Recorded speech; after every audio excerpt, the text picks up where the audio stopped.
There are many activities you can do from Ushuaia, including boat tours out onto the Beagle Channel, where you can spot plenty of wildlife like penguins, seals, and even whales if you're lucky. These tours will also often include a quick stop to the famous lighthouse, which sits on a small island in the middle of the Beagle Channel and is one of the more popular tourist attractions around the city. We felt like the easiest and most cost-effective way for us to get around was to hire a car for a few days. On our first day with the car, we drove out to TIERRA del Fuego National Park to the west of Ushuaia, where the road was compacted dirt for the most part, but in good condition. Another very popular way to get into the park is via the Ferrocarril Austral Fueguino, otherwise known as the End of the World train. Originally built as a freight line to serve the prison of Ushuaia, it now operates as a heritage railway, taking tourists into the national park, and is considered the southernmost functioning railway in the world. Welcome to the end of the world, guys. Yeah, TIERRA del Fuego National Park. And we're down in the car park right near the very end of the road. Fin de carretera in Argentina. There's no more roads after this. There is a hike up to a mirador you can do, which a lot of the tours, they just literally come down to take a picture with the sign that tells you that you're at the end of the road. Hopefully when we come back, there won't be as many people around.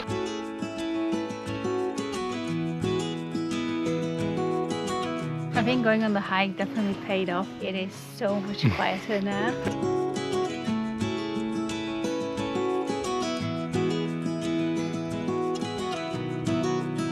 After strolling around the walkways, we hiked down the short La Baliza trail that begins at the walkways themselves and follows the marine coastline down to a quiet and peaceful pebble beach. Then we headed back to the car and drove up the road to the Laguna Negra trail, which is a very short hike up to the Black Lagoon. It's a nice easy trail, but not one we would say is a must-do in the national park. After that, we drove up to the shores of Roca Lake, where we could get some incredible views from the beach before walking a little way along the Ito 24 trail that follows the shoreline.